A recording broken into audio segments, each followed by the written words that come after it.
Hola, buenos días, buenas tardes o buenas noches a la hora en la que veas este video. Bueno, ya les presenté el primero, el segundo, el tercero. Este sería el cuarto episodio de estos especiales que estoy haciendo en mi canal en YouTube. Este episodio es más especial todavía porque es con un amigo mío que yo lo considero tocayo mío, que sí, porque tenemos el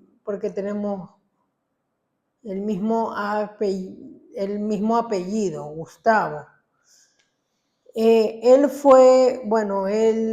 tiene una hacienda aquí en la ciudad en donde estoy, que es la ciudad de Valle de Caracas. Él tiene una hacienda. eh, es presentador de un programa en Radio Atalaya. Fue estuvo en varias cosas, pero él tiene la hacienda del recreo. Él se llama don Gustavo González Cabal. Él es una persona que yo aprecio demasiado y tratamos de diferentes tópicos, diferentes temas. Tratamos política, tratamos un poco también de la guerra del CENEPA, un poco de, de algo que no sabían ustedes, pero Van Camps estuvo aquí en Bahía, pero se la llevaron a Manta. Tratamos un poco sobre la hacienda del recreo, tratamos un poco sobre la vida familiar de él, tratamos un poco también sobre la guerra del CENEPA. Tratamos también un poco sobre su vida como marín, como infante de marina. Tratamos también un poco también sobre la ciudad perdida de Valle de Caracas. Tratamos varios tópicos. Quiero dejarles este episodio que es muy especial para mí. Bueno, para los que no saben, me estoy quedando también sin muchos episodios que mostrar. Este es el último episodio de estos capítulos que voy a subir a YouTube, pero próximamente vamos a ir subiendo más. Eso y que disfruten. Así que yo les dejo con todos ustedes a don Gustavo González Cabal para todos ustedes. Buenos días con todos. Aquí estamos en la ciudad de Valle de Caracas con don Gustavo González Cabal. Como primera cosa, pero que me gustaría que que se presente para las personas que no lo conocen. Buenos días, muchísimas gracias por la oportunidad, querido tocayo, aquí en su programa estelar. Las cosas son como... Las cosas como son. Las cosas como son. Bueno, yo soy un ecuatoriano que tuve la dicha de nacer en Valle Caracas hace ya 67 años atrás, leva de 1958. Escuadrón Comando número 2 del batallón de caballería motorizada Teniente Hugo Ortiz de Puerto Viejo.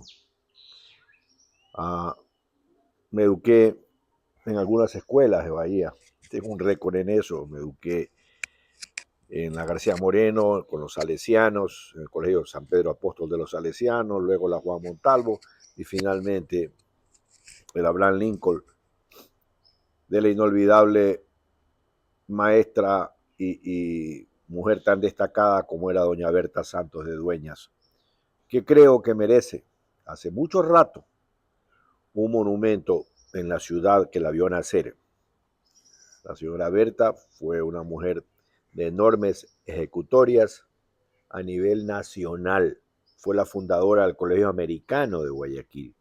Fue rectora del Colegio Alfaro y le puso música al himno del colegio. Creó el colegio Abraham Lincoln, un colegio bilingüe. Para la década de los años 60 era una avanzada enorme. En todo caso, mis estudios secundarios los hice en el Colegio Eloy Alfaro, donde me gradué de bachiller. Fui a estudiar a Quito, luego a Guayaquil, fui a estudiar Derecho en la Universidad Católica de Quito, en la PUCE, y luego en la Universidad Católica Santiago de Guayaquil. Bueno, como para remontarnos un poco a esa época, usted fue, pero usted estuvo que también en la naval, ¿verdad? Bueno, yo fui incorporado a la guerra del CENEPA en el año de 1995. ¿Nos pudiera hablar un poquito sobre esa guerra, de lo que usted Sí. más o menos se recuerda? Yo estaba en Japón en el mes de enero de 1995 y hasta allá estaba en Japón por un tema de Estado. Y hasta allá llegaron los datos que algo estaba pasando en las fronteras de Ecuador con Perú. Cuando yo aterrizo en Guayaquil, ya el tema había empezado a crecer dentro de la prensa, que hablaban de presuntos enfrentamientos en la cordillera del Cóndor entre tropas ecuatorianas y nuestro vecino del sur. Así que me presenté a la primera zona naval, donde el almirante Cañarte Jalón, Hugo Cañarte Jalón, que de Dios goce, quien ordenó inmediatamente se me incorpore a las Fuerzas Armadas y preste servicio en la Fuerza de Tarea 80, en la FT-80, que comandaba el almirante Belisario Pinto Tapia. Bueno, ¿usted se acuerda los primeros inicios de Bahía? O sea, ¿cuándo nació Bahía? Los inicios. Bueno, he revisado algo de la historia, ¿no? Cuando yo nazco en el 58, ¿verdad? Y luego, pues ya empiezo a atesorar recuerdos a partir de los 5 o 6 años. Pues ya Bahía había perdido su puerto, ya Bahía había perdido su ferrocarril. Claro. Y ya no quedaba sino la leyenda de que la empresa Van Camps, la atunera Van Camps, o sea, lo que hay en Manta con el nombre de Inepaca, que es el nombre societario, pero el nombre comercial es Van Camps, que está estacionado en el centro de Manta, pues esa empresa estuvo en Bahía. Estuvo en Bahía por los años 50, operando en Leonidas Plaza. Pero a algunas personas les molestaban el olor a pescado, porque en esa época una atunera no tenía las condiciones de tratamiento que ahora tienen. Y entonces, básicamente, se le ordenó a Van Camps que abandone Bahía Caracas. Yo a veces me pregunto qué hubiera pasado si Van Camps se hubiera quedado en Bahía. Chica, hubiera sido... Es una empresa que genera miles de puestos de trabajo, directos e indirectos, ¿no? Esa década de los años 50 fue muy mala para Bahía, porque allí perdimos se dejó de usar los trenes, los ferrocarriles, y el gobierno de Camilo Ponce tomó la decisión de no seguir gastando en dragados e ir al puerto de mar y hacerlo en Manta. Bueno, otra cosa que también me gustaría saber, ¿cómo era antes lo que ahora se conoce como el Faro? ¿Cómo esa parte era antes de como ahora se lo conoce? Bueno, sí, el mar da y el mar quita. Es decir, por varios fenómenos de hidrología marina, los perfiles costaneros en ocasiones cambian. Y en ocasiones merman tierra y en ocasiones aumentan tierra, como esa península que se está formando en estos momentos sobre la Ciudadela Norte, al extremo norte de la Ciudadela Norte. Hemos visto que ahora el Faro es una playa donde la gente se baña. Claro, que eso era antes imposible. Bueno, en la década de los años 50 era imposible. En la década que yo ya iba a la playa y todo esto, no era una zona donde nos bañábamos porque el perfil costanero de Bahía no existía la obra que se hizo en el gobierno de Sixto Durán Ballén, que es la ampliación hacia la zona sureste de la ciudad, del Malecón. Entonces allí, pues, la circunvalación terminaba en una salida de carros hacia la playa, que era la vía que usaban los carros que iban hacia Charapotó, usar la playa como carretera. Y allí quedaba y queda la casa de la familia Cedeño Plaza, ¿no? Que ahora pues sigue siendo de la familia Cedeño. Y hasta allí llegaba, luego había la calle hacia el barrio La Equitativa, el tenis club que usted conoce, y cuando se hace ese muro, allí se pierde una playa, porque había Claro, un muro claro. que aguantaba el oleaje, que no golpee sobre los cerros de la zona que se conocía como el barrio de San Roque o el Centinela. Entonces, esa playa ya no existía, esa era una playa donde íbamos a bañarnos, igual que el resto de la playa, que tenía arena muerta, tenía bastante arena muerta. De hecho, los bungalows que había del hotel La Piedra quedaban en la arena muerta. Claro. Entonces, la morfología, como le digo, el mar da, el mar quita, siempre está presente en todas estas cosas. Ajá. Bueno, otra situación que también sería importante, tocayo, ¿cómo, cómo, cómo, cómo usted recuerda ese Bahía cuando no pero que había este tipo de inseguridades o que tú te sentías inseguro? Y ahora cómo hace una morfología, como dice usted, del Bahía de ahora en el que tú te sientes inseguro, que te pueden hacer alguna cosa o así, ¿cómo usted define como esa etapa del Bahía de antes y el de ahora, con la parte de la inseguridad? Sin lugar a dudas que es una bahía que uno extraña, ¿no? Una bahía que uno podía amanecerse con los amigos, es la bahía que uno podía movilizarse a cualquier hora con seguridad, con tranquilidad. Claro. Uno salía a la calle con toda tranquilidad. Estos hechos violentos no se conocieron, no existían. Claro. No, eran realmente esporádicos. Pero uno extraña eso, tocayito. Sí, sí. Bueno, por lo que sé, usted tiene una hacienda, la hacienda del Recreo. Cuéntenos un poquito de la hacienda del Recreo para la gente que no conozca y cuántos metros cuadrados tiene pero cómo es el manejo ahí.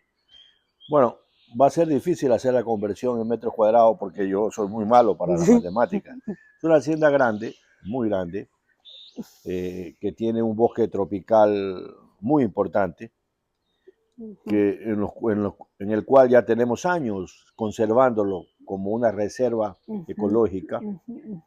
Esta hacienda perteneció en el año de 1895 a un eminente explorador, botánico y soldado danés, el barón von Eger. Francis Henrik von Eger es un soldado que se alista con Maximiliano de Habsburgo cuando Maximiliano tiene la mala idea de proclamarse emperador de México. Y entonces van a México y están allí imperando como reyes durante un determinado número de tiempo hasta que los mexicanos los vencen a fuerza de sus armas a cargo de Benito Juárez Y entonces este soldado es detenido, pasa 2 años preso en una prisión mexicana, finalmente lo sueltan y lo expulsan y regresa a su patria, regresa a Alemania en Europa. Y luego, para 1895, se radica en Ecuador, compra la hacienda El Recreo y allí, como él era botánico, descubre una variedad enorme de plantas. Claro, Él descubre lo que se llama las plantas vasculares, que en claro. honor a él tienen el nombre Ejerci, ¿no? de Eger.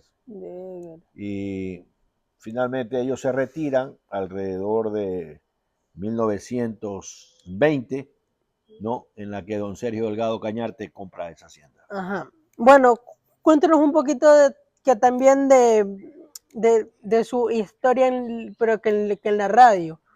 Usted estuvo en Atalaya, estuvo...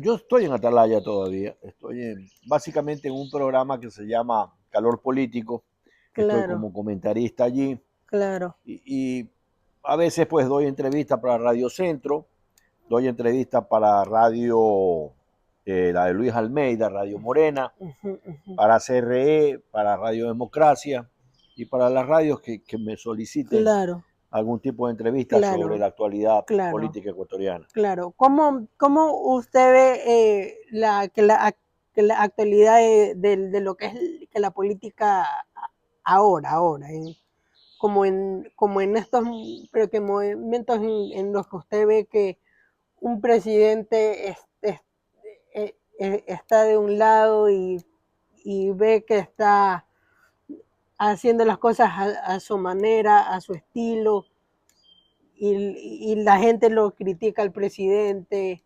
O sea, ¿cómo usted ve a la parte política? eh, o sea, ¿estaba mejor antes o ahora la parte política? Yo creo que en estos momentos hay un fenómeno muy importante en el cual mirar. Se trata de la juventud haciendo política. Uh-huh, uh-huh. Y se lo dice una persona que desde muy joven hizo política. Yo tenía 20, 21 años cuando era secretario particular de Francisco Huerta Montalvo, un destacadísimo político de Ecuador. Y luego los jóvenes hoy son los que están manejando la República. El presidente de la República, el presidente del, del Senado, digamos, de la función, función legislativa, tienen exactamente la edad de mi hijo mayor. Claro. Y, por ejemplo, en el caso del presidente de la Asamblea, fue compañero de mi hijo 12 años, lo conozco perfectamente. Tienen un peso enorme estos jóvenes, claro. porque la situación del Ecuador desde el punto de vista de su economía es muy mala. El Ecuador es un país tremendamente endeudado. Claro. ¿No? Entonces, un país sin recursos, ustedes ven las carreteras que son del Estado ecuatoriano, que son del Ministerio de Obras Públicas, ustedes ven las condiciones en que se encuentran esas carreteras. Claro. Las únicas vías que funcionan son las que los ecuatorianos pagamos un peaje. Claro. ¿No? Y están básicamente en la provincia del Guayas, algo en El Oro, algo en Pichincha. Y un poco en Manabí. Y un poco en Manabí, la vía Puerto Viejo-Manta en particular. Claro. Las demás vías, pues, si no tienen huecos, no tienen ojo de gato para manejar de noche, claro. No tienen líneas de división de carriles, en fin, son carreteras para andar con mucho cuidado, sí, tocayo. Sí. Entonces, estos jóvenes tienen un peso enorme sobre sus hombros. Y lo que hagan o dejen de hacer va a tener un serio impacto, porque a la crisis económica usted tiene que agregarle la crisis de seguridad. Claro. Y la crisis de desempleo que también hay en el país. Claro. Bueno, otra cosa que también pero que sería importante saber, usted estuvo en los bajos de Santa Marta, ¿usted cree que sí existió o existen los bajos de Santa Marta? ¿O es una teoría que no? Mire, yo llegué a los bajos de Santa Marta en la década de los 70. Llegué allí porque los pescadores me hacían comentarios que allí habían ruinas sumergidas. Claro. Entonces, para los años 70 yo tenía un equipo de buceo autónomo, un equipo Hughes Diver que me permitía estar 1 hora sumergido en hasta 10 metros de profundidad sin necesidad de hacer descompresión. Si me hundían más allá de 10 metros, Ahí y sí si ya tenía la necesidad de cumplir unas reglas que yo las tenía anotadas atrás del manómetro de la presión de aire, y Claro. el manómetro que registraba la cantidad de aire que tenía en el tanque. Bueno, fui efectivamente para allá y efectivamente le digo, el mar da, el mar quita. Y cuando yo fui, había un aguaje que había desnudado una cantidad de formaciones, algunas de las cuales parecían no ser hechas por la naturaleza, sino tener mano humana en su construcción. Rescatamos inclusive algo que parecía ser una punta de flecha, que no sé quién finalmente la cogió. Para 1980 organizamos con don Roque Sevilla y Fernando Navarro, que ahora sé que vive en Bahía de Caracas, y don Gustavo Hidalgo en su lancha intrépida, una lancha de muy buen andar que había construido tu abuelo, se llamaba La Violeta, tenía un motor marino Yanmar japonés, que no era un detalle menor, Claro. porque ese motor propulsaba rápidamente a la lancha, la hacía muy marinera. En todo caso, fuimos usando como nave nodriza La Violeta y una panga para acercarnos lo más que podíamos hacia los bajos de Santa Marta, que están rompiendo siempre. Rompiendo siempre significa que usted los ve con olas en la baja marea y en la alta marea. Y bueno, esa vez que fuimos con aproximadamente 30 botellas de aire, de oxígeno, no encontramos absolutamente nada. El mar da, el mar quita. Había cubierto todo con arena, era una planicie de arena que no se veía absolutamente nada. Yo creo que hay que hacer un buen estudio, hay que hacer un formateo con equipos inclusive de capacidad electrónica de avanzada, Claro. ¿no? Cuando se pueda y las condiciones se den. Bueno, una consulta que también como para saber, ¿usted vive en canoa cuántos años? Porque Perdón. en canoa, ¿cuántos años vivió usted en canoa? Porque ahí está la hacienda, ¿verdad? En canoa está la hacienda. ¿Cuántos claro. años pero que vivió pero que está en canoa? Porque su familia toda está en canoa, ¿verdad? Está en Briceño, que es de zona de canoa, efectivamente. La familia está en Briceño desde los años 30 del siglo pasado. Vamos a cumplir ya casi 100 años ahí. Wow. Claro, y yo estoy en la Hacienda del Recreo ya como 28 años. 28. Bueno, ya que me gustaría pero que también pero que saber un poco, porque usted también fue asesor de Gustavo Novoa Bejarano. Cuéntanos un poquito sobre esa experiencia, cómo era trabajar con don Gustavo Novoa. Mire, Gustavo Novoa era un hombre que era muy aplicado en su concepción de trabajo. Él estaba a las 8 de la mañana en el despacho y se iba del despacho a las 7, 8 de la noche. No vivía en el palacio, vivía en un departamento que tenía en Quito. Manejó el país con 12 ministerios. Hace unos días había 36 ministerios. 36. No se compró ningún avión presidencial, habiéndole expresado las Fuerzas Armadas la necesidad de cambiar el avión presidencial. Él decía que las condiciones del Ecuador era una grosería que el presidente tenga un avión nuevo cuando había tantas necesidades en el país. Claro. Fue un hombre muy preocupado por la situación de los más pobres. Él se preocupaba mucho. Fue un hombre que impulsó algunas obras que están allí todavía. Por ejemplo, él hizo el bypass de Manta, lo que se llama la perimetral de Manta. Ya. Él hizo el bypass de Puerto Viejo. Ya. Usted lo usa. Lo hizo la prefectura, pero con el apoyo de la presidencia de la República, que le dio todos los recursos para que lo haga.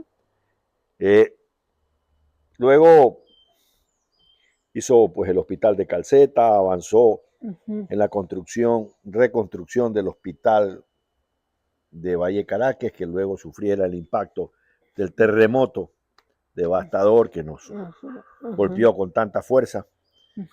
Y usted puede tomar la vía a Salinas, esas 4 vías las hizo el gobierno de Gustavo Noboa. Hizo el oleoducto de crudos pesados, hizo el sistema de agua potable para la península de Santa Elena, es decir, les hizo la obra, pero les dio para el manejo de la obra que la conduzcan los tres importantes ejes cantonales de la provincia de Santa Elena. Entonces se hicieron algunas cosas, se construyeron más de 41 puentes que habían sido caídos por el fenómeno del Niño. Ese puente de Alcatraz que usted cruza todos los días cuando va a San Vicente, ¿no? Ese puente también se lo hizo. Se hicieron los estudios del puente Bahía San Vicente y se dejó firmado un memorándum de entendimiento con China que iba a ser el puente, pero vino el gobierno de Lucio Gutiérrez y dijo que no lo iba a hacer con China y dejó la obra abandonada, que finalmente fue rescatada por Rafael Correa y ese es el puente que tenemos ahora. Bueno, otra cosa, como ahora en lo que es Galápagos, Manabí, Santa Elena, se vio esto, pero el tsunami, ¿cómo usted lo vivió? Como está lejos de lo que es la playa, ¿cómo lo vivió usted eso? Con preocupación, porque aunque uno está viviendo en Guayaquil, un tsunami igual le va a impactar, ¿no?, sobre la ría del Guayas. La ría del Guayas está sujeta a mareas. Claro. Entonces un tsunami fuerte puede igual meter agua a la ciudad.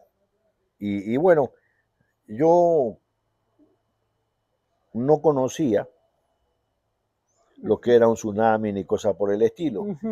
Imagínense que mis primeros 20 años de vida, yo supe que lo que era un tsunami o una consecuencia de un volcán porque vi una película que se llamaba Krakatoa al este de Java. La vi en el Teatro Sucre. Y entonces allí reflejaban la explosión del volcán Krakatoa al este de Java que provoca una suerte de tsunami, de olas enormes sobre el Pacífico. Claro. Y entonces uno allí tuvo idea de que eso sucedía. Claro. Imagínense que son más de 30, la mitad de mi vida, yo tengo 67 años, más de la mitad de mi vida yo no había sabido lo que era un terremoto y lo que era un tsunami. Y lo que era un tsunami.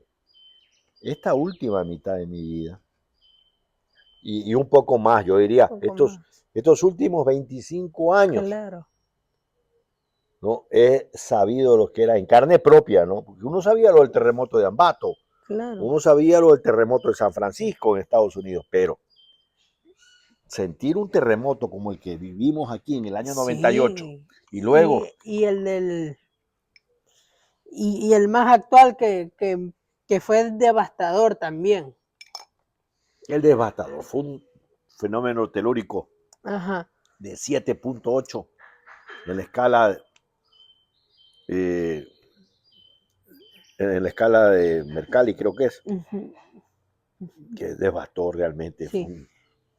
Ya, mire, pero que hablando de eso, aquí en Valle, en donde estamos, aquí en Manabí, en Valle de Caracas, ¿usted cree que un tsunami pudiera devastar como lo hizo en el 98?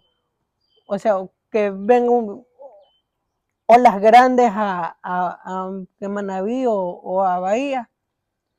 Yo creo que según la distancia es el grito, como decía Ujú, don Carlos Intriago Llobando, el célebre Metralla. Eh, entonces todo depende de las condiciones en las que se dé un fenómeno telúrico. ujú, Para que haya un tsunami tiene que ser un fenómeno telúrico arriba ujú. de 7 grados en la escala de Richter, perdón, dije Mercalli, Sí, es en la escala de Richard. Richter, tiene que ser 7 puntos arriba de la escala de Richter y debe estar entre de 10 kilómetros de profundidad hacia arriba. Hacia arriba, Si claro. el fenómeno tiene 7 grados, pero tiene 40 kilómetros de profundidad, no va a haber tsunami. Pero si se produce en esas condiciones, es decir, un fenómeno telúrico de 7 grados, superior a 7 grados, Claro. y con 10 kilómetros de profundidad, va a haber tsunami en cualquier parte, Véalo por donde usted lo vea. como venga. Ujú. Pero pero pero contándole también que, mire, pero que esté aquí, decían que las olas eran de 1 metro nomás. O sea, bajito. Claro, pero es que no solamente es la altura de las olas, es la fuerza de las olas.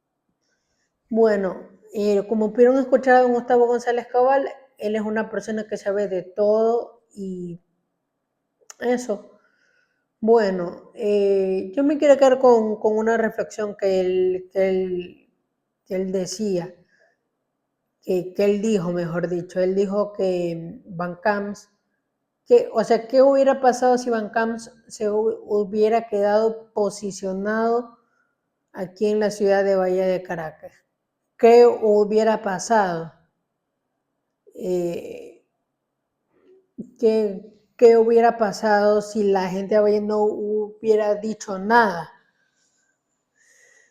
Con esa reflexión yo me quiero quedar y dejarlos a ustedes. Compartan, comenten y denle like a estos videos. Muchas gracias a